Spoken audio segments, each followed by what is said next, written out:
ایک ہی رات میں ایک ہی خاندان کے دو لوگوں کو دل کا دورہ کیوں پڑا؟ ایسا کیا دیکھا انہوں نے جس کی وہ تاب نہ لا سکے اور تشویشناک حالت میں ہسپتال لے جایا گیا؟ اس سے پہلے کہ ہم کہانی کی طرف بڑھیں، اگر آپ بھی ہمارے چینل پر نئے ہیں اور آپ کے پاس بھی کوئی ایسی کہانی ہے جو آپ ہمارے پروگرام میں شامل کرنا چاہتے ہیں تو ہمیں ہمارے دیے گئے ای میل پر آپ بھیج سکتے ہیں۔ ہم اسے پروگرام کا حصہ ضرور بنائیں گے۔ کہانی کا آغاز کرتے ہیں۔ یہ کہانی ہے رانی کوٹ کے قلعے کی، جسے سندھ کی عظیم دیوار بھی کہا جاتا ہے۔ یہ قلعہ جامشورو کے قریب ویران پہاڑوں کے درمیان واقع ہے۔ اس کی تاریخ پر اسراریت میں ڈوبی ہے اور مقامی لوگوں میں اس سے جڑی کئی خوفناک کہانیاں مشہور ہیں۔ کہتے ہیں کہ رات کے وقت اس قلعے کی دیواروں سے چیخیں سنائی دیتی ہیں اور کچھ لوگوں نے یہاں عجیب و غریب مخلوقات کو بھی دیکھنے کا دعویٰ کیا ہے۔ یہ کہانی ان 9 افراد کی ہے جو وین میں سفر کر رہے تھے اور عصر کے وقت ان کی گاڑی کا ٹائر رانی کوٹ کے قریب پنکچر ہو گیا۔ کراچی کی گنجان آبادی اور شور سے دور دو خاندان ایک نئے سفر کی تیاریوں میں مصروف تھے۔ حامد کا خاندان اور اس کے قریبی رشتہ دار اور دوست نیاز کا خاندان، دونوں نے مل کر اپنے رشتہ داروں سے ملنے اندرون سندھ جانے کا پروگرام بنایا تھا۔ کل 9 افراد تھے: حامد، اس کی بیوی صبا اور ان کے 2 بچے، 12 سالہ نور اور 10 سالہ شمائل۔ دوسرا خاندان نیاز، اس کی بیوی سمیرہ، ان کی 15 سالہ بیٹی اور نیاز کے 2 چھوٹے بھائیوں پر مشتمل تھا۔ سب کے چہروں پر خوشی عیاں تھی۔ بچوں کی کلکاریاں اور بڑوں کی ہنسی مذاق سے گھر کا آنگن گونج رہا تھا۔ سفر کے لیے ایک کشادہ وین بک کی گئی تھی تاکہ سب آرام سے سفر کر سکیں۔ صبح سویرے نماز فجر کے بعد انہوں نے اپنا سفر شروع کیا۔ وین کراچی کی حدود سے نکل کر انڈس ہائی وے پر رواں دواں تھی۔ سڑک کے دونوں اطراف پھیلے ہوئے وسیع و عریض میدان اور کہیں کہیں نظر آنے والے چھوٹے چھوٹے گاؤں ایک دل فریب منظر پیش کر رہے تھے۔ بچے اپنی ہی دنیا میں مگن تھے، کوئی گانے سن رہا تھا تو کوئی باہر کے نظاروں میں کھویا ہوا تھا۔ سفر خوشگوار گزر رہا تھا کہ اچانک موسم نے انگڑائی لی۔ آسمان پر گہرے بادل چھانے لگے اور سورج کی تپش یکدم کم ہو گئی۔ ٹھنڈی ہوا کے جھونکے چلنے لگے جو اپنے ساتھ ایک عجیب سی اداسی لیے ہوئے تھے۔ حامد نے بے چینی سے آسمان کی طرف دیکھا۔ اسے یہ تبدیلی کچھ اچھی نہیں لگی۔ اس کے 70 سالہ تجربے نے اسے سکھایا تھا کہ قدرت کے اشاروں کو کبھی نظر انداز نہیں کرنا چاہیے۔ جوں جوں وہ اپنی منزل کے قریب پہنچ رہے تھے، ماحول میں ایک ناقابل بیاں تبدیلی محسوس ہو رہی تھی۔ سڑک کے اطراف کی ہریالی کم ہوتی جا رہی تھی اور اس کی جگہ خشک اور ویران پہاڑوں نے لے لی تھی۔ یہ کیرتھر کے پہاڑ سلسلے کا آغاز تھا جہاں رانی کوٹ کا عظیم قلعہ واقع ہے۔ عصر کا وقت ہو چلا تھا، سورج مغرب کی طرف جھک رہا تھا اور اس کی زرد روشنی پہاڑوں پر پڑ کر ایک عجیب سا منظر پیش کر رہی تھی۔ وین ایک سنسان سڑک پر جا رہی تھی جس کے ایک طرف گہری کھائی اور دوسری طرف بلند و بالا پہاڑ تھے۔ اچانک ایک زوردار جھٹکے کے ساتھ وین ایک طرف کو جھک گئی۔ ڈرائیور نے بڑی مشکل سے گاڑی کو قابو کیا اور سڑک کے کنارے روک دیا۔ کیا ہوا؟ نیاز نے گھبرا کر پوچھا۔ ڈرائیور نے نیچے اتر کر دیکھا اور افسوس سے سر ہلاتے ہوئے کہا، صاحب پچھلا ٹائر پنکچر ہو گیا ہے۔ سب لوگ وین سے نیچے اتر آئے۔ دور دور تک آبادی کا کوئی نام و نشان نہیں تھا۔ موبائل فون کے سگنل بھی غائب تھے۔ مدد حاصل کرنے کا کوئی ذریعہ نظر نہیں آ رہا تھا۔ ڈرائیور نے بتایا کہ اس کے پاس اسپیئر ٹائر تو ہے لیکن اسے تبدیل کرنے کے لیے کچھ اوزار کم ہیں۔ پریشانی کے عالم میں سب ایک دوسرے کا منہ تکنے لگے۔ شام گہری ہو رہی تھی اور اس ویرانے میں رات گزارنے کا تصور ہی خوفناک تھا۔ تبھی شمائل، حامد کے 10 سالہ بیٹے نے دور پہاڑوں پر نظر آنے والے ایک فصیل کی طرف اشارہ کیا۔ ابا وہ دیکھیں، وہ کیا ہے؟ سب کی نظریں اس طرف اٹھ گئیں۔ دور پہاڑوں کی چوٹیوں پر ایک قدیم قلعے کی دیواریں پھیلی ہوئی نظر آ رہی تھیں۔ وہ رانی کوٹ کا قلعہ تھا جو اپنی وسعت اور پراسراریت کی وجہ سے مشہور ہے۔ یہ رانی کوٹ کا قلعہ ہے، ڈرائیور نے معلومات فراہم کی۔ لوگ کہتے ہیں کہ یہ جگہ اچھی نہیں ہے، خاص طور پر رات کے وقت، لیکن اس وقت ان کے پاس کوئی اور چارہ نہیں تھا۔ نیاز نے مشورہ دیا، کیوں نہ ہم قلعے کے اندر چلیں؟ ہو سکتا ہے وہاں کوئی گاؤں یا کوئی مدد مل جائے۔ یہاں سڑک پر انتظار کرنا خطرناک ہو سکتا ہے۔ حامد کو یہ تجویز پسند نہیں آئی۔ اس کے دل میں ایک انجانا سا خوف سر اٹھا رہا تھا۔ اسے لگ رہا تھا جیسے کوئی نادیدہ قوت انہیں اس قلعے کی طرف کھینچ رہی ہے۔ لیکن باقی سب کی رائے یہی تھی کہ قلعے کی طرف جانا بہتر ہے۔ مجبوراً حامد کو بھی ان کی بات ماننی پڑی۔ انہوں نے ضروری سامان اپنے ساتھ لیا اور قلعے کی طرف پیدل چل پڑے۔ جو وہ قلعے کے قریب پہنچ رہے تھے، اس کی ہیبت اور ویرانی بڑھتی جا رہی تھی۔ قلعے کے مشرقی دروازے، جسے سن گیٹ کہا جاتا ہے، تک پہنچنے کے لیے انہیں کچا اور ناہموار راستہ طے کرنا پڑا۔ عصر کی نماز کا وقت نکل چکا تھا اور مغرب کی اذانوں میں کچھ ہی دیر باقی تھی۔ ماحول پر ایک گہرا سکوت طاری تھا، جسے صرف ان کے قدموں کی آہٹ اور ہوا کی سائیں سائیں توڑ رہی تھی۔ قلعے کا سن گیٹ کسی دیو کے کھلے ہوئے منہ کی طرح ان کے سامنے تھا۔ پتھروں سے بنی بلند و بالا دیواریں اور ان پر بنے برج گزرے وقتوں کی شان و شوکت اور ہیبت کی داستاں سنا رہے تھے۔ دروازے پر کوئی پہرے دار نہیں تھا، نہ کوئی روک ٹوک۔ ایسا لگتا تھا جیسے یہ قلعہ صدیوں سے ویراں پڑا ہے۔ ایک لمحے کے لیے سب کے قدم رک گئے۔ قلعے کے اندر سے آتی ہوئی ہوا میں ایک عجیب سی خنکی اور بھاری پن تھا، جیسے وہ اپنے اندر انگنت راز اور دکھ دفن کیے ہوئے ہو۔ بچوں کی ہنسی مذاق اور چہلیں اب خاموشی میں بدل چکی تھیں۔ سب کے چہروں پر ایک ملی جلی کیفیت تھی، تجسس اور خوف کی۔ اندر چلیں، نیاز نے جھجکتے ہوئے پوچھا۔ اس کی آواز میں پہلے والا اعتماد نہیں تھا۔ حامد نے گہری سانس لی اور بسم اللہ پڑھ کر قلعے کے اندر قدم رکھا۔ باقی سب بھی اس کے پیچھے پیچھے چلنے لگے۔ قلعے کے اندر کا منظر باہر سے بھی زیادہ ویران اور اداس تھا۔ جگہ جگہ ٹوٹی پھوٹی دیواریں، جھاڑیاں اور پتھروں کے ڈھیر تھے۔ ایسا لگتا تھا جیسے وہ کسی بھولی بسری تہذیب کے کھنڈرات میں آ گئے ہوں۔ وہ بھی چند قدم ہی چلے تھے کہ نیاز کی بیوی سمیرہ نے چیخ ماری۔ سب نے گھبرا کر اس کی طرف دیکھا۔ وہ خوف سے کانپ رہی تھی اور ایک کونے کی طرف اشارہ کر رہی تھی۔ وہ وہاں کوئی تھا، اس کی آواز بمشکل نکلی۔ سب نے اس سمت میں دیکھا، لیکن وہاں سوائے پتھروں کے ڈھیر کے کچھ نہیں تھا۔ تمہارا وہم ہوگا سمیرہ، نیاز نے اسے تسلی دینے کی کوشش کی، لیکن اس کی اپنی آواز میں بھی خوف کی لرزش تھی۔ یہاں ہمارے سوا کوئی نہیں ہے۔ لیکن سمیرہ کو یقین تھا کہ اس نے کسی کو دیکھا ہے۔ نہیں، میں نے اپنی آنکھوں سے دیکھا ہے۔ ایک سایہ تھا، بہت لمبا، اور اس کی آنکھیں چمک رہی تھیں۔ اس واقعے نے سب کے دلوں میں خوف کا بیج بو دیا تھا۔ وہ اب زیادہ محتاط ہو کر آگے بڑھ رہے تھے۔ ان کی امید کے برعکس قلعے کے اندر کوئی آبادی نہیں تھی، بلکہ ویرانی اور سناٹا تھا۔ انہیں اپنی ہی قدموں کی آہٹ کسی اور کی موجودگی کا گماں دے رہی تھی۔ جیسے جیسے سورج غروب ہو رہا تھا، قلعے کی ویرانی اور بھیانک ہوتی جا رہی تھی۔ دیواروں پر پڑنے والے سائے لمبے اور خوفناک شکلیں اختیار کر رہے تھے۔ ہوا کی سائیں سائیں اب کسی کے رونے یا سسکیاں لینے جیسی لگ رہی تھی۔ وہ چلتے چلتے ایک کھلے میدان جیسی جگہ پر پہنچ گئے، جہاں ایک پرانا سوکھا ہوا کنواں تھا۔ نور، حامد کی بیٹی، پیاس سے بے حال ہو رہی تھی۔ اس نے کنویں کے قریب جا کر اندر جھانکا۔ ابا، اس میں پانی ہے، وہ خوشی سے چلائی۔ لیکن جیسے ہی حامد نے کنویں میں جھانکا، اس کے رونگٹے کھڑے ہو گئے۔ کنویں کی تہہ میں پانی تو تھا، لیکن اس پر کسی عورت کا عکس نظر آ رہا تھا، جس کے بال بکھرے ہوئے تھے اور انہیں گھور رہی تھی۔ حامد نے جلدی سے نور کو پیچھے کھینچا۔ اس پانی کو ہاتھ مت لگانا، اس نے سختی سے کہا۔ جب دوسروں نے وجہ پوچھی تو اس نے کچھ بتانے سے گریز کیا، یہ سوچ کر کہ وہ مزید ڈر نہ جائیں۔ اب مغرب کا اندھیرا پوری طرح پھیل چکا تھا۔ ان کے پاس ٹارچیں تھیں، لیکن ان کی روشنی اس وسیع و عریض قلعے میں ناکافی لگ رہی تھی۔ انہوں نے فیصلہ کیا کہ وہ میری کوٹ نامی چھوٹے قلعے کی طرف جائیں گے، جو کہ قلعے کے اندر ہی واقع تھا اور شاہی خاندان کی رہائش گاہ کے طور پر استعمال ہوتا تھا۔ شاید وہاں انہیں رات گزارنے کے لیے کوئی محفوظ جگہ مل جائے۔ میری کوٹ کی طرف جانے والا رستہ تنگ اور پتھریلا تھا۔ دونوں طرف اونچی اونچی دیواریں تھیں، جنہیں دیکھ کر ایسا لگتا تھا جیسے وہ کسی بھول بھلائیاں میں پھنس گئے ہوں۔ راستے میں انہیں کئی جگہوں پر عجیب و غریب نشانات نظر آئے، جیسے کسی نے اپنے ناخنوں سے پتھروں کو کھرچا ہو۔ اچانک نیاز کے چھوٹے بھائی نے، جو سب سے پیچھے چل رہا تھا، ایک دل خراش چیخ ماری۔ جب سب پلٹے تو وہ زمین پر گرا ہوا تڑپ رہا تھا۔ اس کی آنکھیں خوف سے پھٹی ہوئی تھیں اور وہ اپنے گلے کی طرف اشارہ کر رہا تھا، جیسے کوئی اس کا گلا دبا رہا ہو۔ کوئی ہے میرے پیچھے، وہ ہکلاتے ہوئے بولا۔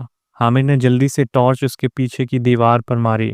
ایک لمحے کے لیے انہیں دیوار پر ایک انسانی سائے سے کہیں بڑا اور بھیانک سایہ نظر آیا، اور پھر وہ غائب ہو گیا۔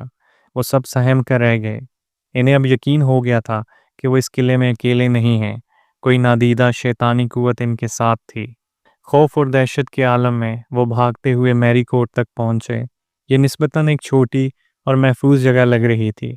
इसके चारों तरफ एक और फसील थी और एक ही बड़ा दरवाज़ा था। उन्होंने जल्दी से अंदर दाखिल होकर लकड़ी का भारी दरवाज़ा बंद कर दिया और इसके आगे एक बड़ा सा पत्थर रख दिया। एक लम्हे के लिए इन्हें तहफ़्फ़ुज़ का एहसास हुआ, लेकिन यह एहसास जल्द ही ख़त्म हो गया। मैरी कोट के अंदर का माहौल बाहर से भी ज़्यादा पुरस्रार था। यहाँ कई छोटे छोटे कमरे और दालान थे। हवा में एक अजीब सी बू फैली हुई थी, जैसे सदियों से बंद पड़े कमरों की बू होती है, लेकिन इसमें खून और गोश्त के सड़ने की महक भी शामिल थी। उन्होंने एक बड़े से कमरे में पनाह लेने का फैसला किया। कमरे के बीच में एक अंगीठी बनी हुई थी। उन्होंने कुछ सूखी लकड़ियां इकट्ठी की और आग जला ली। आग की रोशनी से कमरे की दीवारों पर बनी अजीबोगरीब तस्वीरें और नक्शो निगार वाज़े हो गए। ये तस्वीरें इंसानों और जानवरों की नहीं थीं, बल्कि ऐसी मखलूक़ात की थीं जिनके जिस्म इंसानी और सर जानवरों के थे। इनकी आंखें ऐसी थीं जैसे वो इन्हें घूर रहे हों। बच्चे खौफ से अपनी माँओं से चिमट गए। बड़ों के चेहरों पर भी हवाइयाँ उड़ रही थीं। हामिद ने सबको हौसला देने की कोशिश की, लेकिन वो खुद भी अंदर से टूट चुका था। इसने अपनी ज़िंदगी में बहुत से खौफनाक तजुर्बात किए थे, लेकिन ऐसी बेबसी और दहशत इसने पहले कभी महसूस नहीं की थी। रात गहरी होती जा रही थी और इसके साथ ही किले में गैर मामूली सरगर्मियों में भी इजाफा हो रहा था। इन्हें कमरे के बाहर से कदमों की आहटें सुनाई देने लगीं। कभी ऐसा लगता जैसे कोई दरवाजे को खटखटा रहा है, और कभी ऐसा लगता जैसे कोई दीवारों को खुरच रहा हो। अचानक इन्हें औरतों के रोने और हंसने की मिली जुली आवाज़ें सुनाई देने लगीं। ये आवाज़ें किले की दीवारों से आ रही थीं और ऐसा लगता था जैसे दर्जनों औरतें एक साथ रो और हंस रही हों। ये आवाज़ें इतनी दिलखराश और भयानक थीं कि सबके कानों के पर्दे फटने लगे। शुमाइल, जो पहले ही बहुत डरा हुआ था, चीखने लगा, मुझे यहाँ नहीं रहना, मुझे घर जाना है। इसकी माँ सबा इसे चुप कराने की कोशिश कर रही थी कि अचानक कमरे के कोने में रखी एक पुरानी कुर्सी खुद ब खुद हिलने लगी। सबकी आंखें खौफ से फटी की फटी रह गईं। कुर्सी आहिस्ता आहिस्ता आगे पीछे हो रही थी, जैसे कोई इस पर बैठा हो। फिर जो हुआ वो इनके वहमो गुमान में भी नहीं था। कमरे की दीवार से एक स्याह धुएं जैसा मादा रसना शुरू हुआ और आहिस्ता आहिस्ता एक इंसानी शक्ल इख्तियार करने लगा। ये एक लंबा, बेहद लंबा साया था, जिसका कोई वाज़ेह चेहरा नहीं था, सिवाय दो दहकती हुई सुर्ख आंखों के। इस मखलूक को देखकर सब पर सख्ता तारी हो गया। न्याज, जो दिल का मरीज था, इस होलनाक मंजर की ताब ना ला सका। इसने अपने सीने पर हाथ रखा। इसकी आंखें ऊपर को चढ़ गईं और वो एक कराह के साथ जमीन पर गिर गया। सुमेरा चीखती हुई इसकी तरफ लपकी। हामिद ने जल्दी से न्याज की नब्ज चेक की। वो बहुत कमज़ोर चल रही थी। इसे शदीद दिल का दौरा पड़ा था। इसी लम्हे हामिद की बीवी सबा, जो खुद भी हाई ब्लड प्रेशर की मरीज़ा थी, न्याज की हालत देखकर और इस भयानक मखलूक के खौफ से बेहोश होकर गिर पड़ी। एक ही वक्त में दो लोगों की जान खतरे में थी। माहौल में अफरा तफरी और क़यामत का समा था। बच्चे चीख रहे थे, सुमेरा रो रही थी और वो शैतानी साया कमरे के बीच में खड़ा इन्हें अपनी सुर्ख आंखों से घूर रहा था। हामिद ने अपनी हिम्मत जमा की। इसने अपनी ज़िंदगी में कभी हार नहीं मानी थी और वो आज भी हार मानने वाला नहीं था। इसने बुलंद आवाज़ में कुरान पाक की आयत पढ़ना शुरू कर दी। जैसे ही हामिद ने तलावत शुरू की, इस साए ने एक भयानक चीख मारी। इसकी चीख ऐसी थी जैसे लोहे को गर्म करके इस पर पानी डाला जाए। कमरे की दीवारें लरजने लगीं, आग बुझ गई और हर तरफ घुप अंधेरा छा गया। लेकिन हामिद ने तलावत जारी रखी। इसे बाकी सबके रोने और चीखने की आवाज़ें आ रही थीं, लेकिन वो जानता था कि अगर इसने तलावत बंद कर दी तो वो सब मारे जाएंगे। फिर इसे महसूस हुआ कि कोई चीज़ इसकी तरफ बढ़ रही है। इसे अपने चेहरे के करीब गर्म और बदबूदार सांसें महसूस हुईं। इसका दिल खौफ से उछलकर हलक में आ गया, लेकिन इसने अपनी आंखें बंद रखीं और बुलंद से बुलंद आवाज़ में तिलावत करता रहा। कुछ देर बाद, जो कि सदियों पर मुहीत लगी, वो भयानक चीखें और आवाज़ें आना बंद हो गईं। माहौल में एक बार फिर वही पुरस्रार खामोशी छा गई। हामिद ने डरते डरते अपनी आंखें खोली। कमरे में हल्की सी रोशनी हो चुकी थी। शायद फजर का वक्त करीब था। वो शैतानी मखलूक जा चुकी थी। इसने जल्दी से टॉर्च जलाई और सबको देखा। बच्चे सहमे हुए एक कोने में दबके हुए थे। सुमेरा न्याज के सर पर बैठी रो रही थी। सबा अभी तक बेहोश थी। हामिद ने जल्दी से पानी लेकर सबा के चेहरे पर छींटे मारे। कुछ देर बाद इसे होश आ गया। इसने अपनी जेब से कुछ दवाएं निकाल कर न्याज और सबा को दी। वो जानता था कि इन्हें फौरी तौर पर अस्पताल पहुंचना ज़रूरी है। जैसे ही सुबह की पहली किरण किले की दीवारों पर पड़ी, हामिद ने फैसला किया कि वो मज़ीद एक लम्हा भी यहाँ नहीं रुकेंगे। न्याज और सबा की हालत तशवीशनाक थी और इन्हें जल्द अज जल्द तिबी इमदाद की ज़रूरत थी। उन्होंने हिम्मत करके मेरी कोट का दरवाज़ा खोला। बाहर का मंजर अब इतना खौफनाक नहीं था, लेकिन हवा में अब भी एक नाकाबिले बयां उदासी और वहशत थी। वो खामोशी से डरे सहमे कदमों से किले के मरकज़ी दरवाजे की तरफ बढ़ने लगे। इन्हें डर था कि वो मखलूक कहीं फिर से हमला न कर दे। रास्ते में इन्हें जगह जगह ताज़ा खून के धब्बे नजर आए और कहीं कहीं दीवारों पर वही खरोंच के निशान थे, जो पहले से ज़्यादा गहरे लग रहे थे। ऐसा लगता था जैसे रात को कोई खूनी खेल खेला गया हो। वो जैसे तैसे किले के सन गेट से बाहर निकलने में कामयाब हो गए। खुली हवा में सांस लेकर इन्हें ऐसा महसूस हुआ जैसे इन्हें नई जिंदगी मिली हो। वो भागते हुए सड़क की तरफ गए जहां इनकी वैन खड़ी थी। हैरत अंगेज तौर पर ड्राइवर वहीं मौजूद था। इसने बताया कि रात को एक ट्रक यहाँ से गुजरा था, जिसकी मदद से इसने टायर तब्दील कर लिया था, लेकिन वो इनका इंतज़ार करता रहा। इसके चेहरे पर भी खौफ के आसार नुमायां थे। इसने बताया कि रात भर इस किले की तरफ से अजीबोगरीब आवाज़ें आती रहीं और इसने भी एक लंबे साए को किले की दीवार पर चलते हुए देखा था।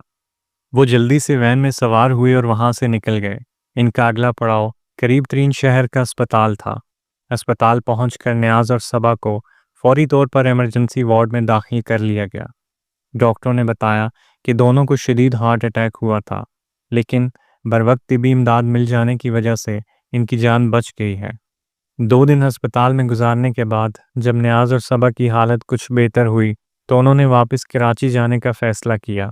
वो अपने रिश्तेदारों के घर नहीं गए क्योंकि इनमें अब मज़ीद सफ़र करने की हिम्मत नहीं थी। वापसी के सफ़र में सब खामोश थे। वो खौफनाक रात किसी भयानक ख्वाब की तरह इनके जहनों पर नक्श थी। वो कभी भी इस किले का नाम तक नहीं सुनना चाहते थे। कराची वापस आकर भी इनकी ज़िंदगी मामूल पर ना आ सकी। बच्चे रात को डर कर उड़ जाते थे और बड़े भी इस किले के नफ्सियाती असरात से बाहर नहीं निकल पाए थे। हामिद ने इस किले पर बहुत सोचो विचार किया। इसे यकीन नहीं आ रहा था कि जो कुछ उन्होंने देखा वो सिर्फ जिन्नात या भूत प्रेत का काम था। इसमें कुछ और भी था, कोई ऐसा राज जो इनकी समझ से बाहर था। एक दिन वो पुरानी किताबों की एक दुकान पर कुछ तहकीक कर रहा था कि इसे सिंध की तारीख पर एक बहुत पुरानी और नायाब किताब मिली। इस किताब में रानी कोट के किले पर भी एक बाब था। हामिद ने दिलचस्पी से वो बाब पढ़ना शुरू किया। इसमें लिखा था कि 18वीं सदी में जब तालपुर ख़ानदान ने ये किला तामीर करवाया था तो इस इलाके में एक कदीम कबीला आबाद था। ये कबीला अजीबोगरीब रसूमात अदा करता था और शैतानी कुव्वतों की पूजा करता था। जब तालपुरों ने इन्हें वहां से निकालना चाहा तो कबीले के सरदार ने मरने से पहले किले पर एक बद्दुआ की थी कि जो कोई भी गरूब आफ्ताब के बाद इस किले में दाखिल होगा, इसकी रूह हमेशा के लिए यहीं कैद हो जाएगी और इसका जिस्म एक बेरूह खोल बनकर रह जाएगा जो इनकी शैतानी मखलूक के कब्जे में होगा। ये पढ़कर हामिद के जिस्म में सनसनी की एक लहर दौड़ गई, लेकिन किताब के अगले सफ़े पर जो लिखा था इसने इसके पैरों तले से ज़मीन निकाल दी। इसमें लिखा था कि इस कबीले के लोग एक ख़ास किस्म की जड़ी बूटी का इस्तेमाल करते थे, जिसे खाने से इंसान पर शदीद हेलुसिनेशन या वहम की कैफियत तारी हो जाती थी। इसे ऐसी चीज़ें नज़र आने और सुनाई देने लगती थीं जो हकीकत में मौजूद नहीं होती। ये जड़ी बूटी ख़ास तौर पर किले के अंदर मैरी कोट के करीब पाई जाती थी। किताब के मुताबिक इस किले के लोग अपने दुश्मनों को यही जड़ी बूटी खिलाकर इन्हें नफ्सियाती तौर पर टॉर्चर करते थे और इन्हें ये यकीन दिला देते थे कि इन पर किसी शैतानी कुव्वत ने हमला कर दिया है। इस शदीद खौफ और ज़हनी दबाव की वजह से अक्सर लोग या तो पागल हो जाते थे या दिल का दौरा पड़ने से मर जाते थे। हामिद को अब सारी कहानी समझ आ रही थी। वो आग जो उन्होंने जलाई थी, इस आग को जलाने के लिए उन्होंने जो लकड़ियाँ इस्तेमाल की थीं, इनमें यकीनन इस जहरीली जड़ी बूटी की शाखें भी थीं। इसके धुएं ने इन सब पर असर किया था और जो कुछ भी उन्होंने देखा या सुना वो सब इनके जहन की तख्लीक थी। वो साए, वो आवाज़ें, वो भयानक मखलूक, सब एक वहम था, एक भयानक ख्वाब जो हकीकत से भी ज़्यादा खौफनाक था। फिर एक सवाल बाकी था, अगर सब कुछ वहम था तो ड्राइवर ने भी इस साए को किले की दीवार पर कैसे देखा, और वो खून के धब्बे कैसे थे? हामिद ने जब ये बात नियाज को बताई तो वो हंसने लगा। तुम्हें याद है हामिद, जब हम किले के बाहर निकले थे तो ड्राइवर कितना डरा हुआ था। हमने इसे अपनी कहानी सुनाई और इसने भी हाँ में हाँ मिला दी। इंसान जब डरता है तो वो ऐसी कहानियां खुद ही गढ़ लेता है।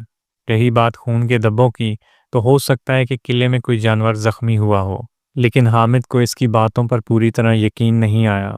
इसे आज भी लगता है कि जो कुछ उन्होंने देखा वो सिर्फ एक वहम नहीं था। शायद हकीकत और वहम के दरमियान की वो लकीर इतनी वाज़ह है जितनी हम समझते हैं। शायद रानी कोट के किले में वाकई कोई ऐसी ताकत मौजूद है जो इंसान के जहन को काबू करके इसे अपनी हकीकत दिखाती है। एक ऐसी हकीकत जो खौफ से भी ज़्यादा भयानक है। आज इस वाक़ये को कई साल गुजर चुके हैं। हामिद और इसका ख़ानदान आहिस्ता आहिस्ता इस सदमे से बाहर आ चुके हैं, लेकिन इस रात की यादें आज भी इनके दिलों में ज़िंदा हैं।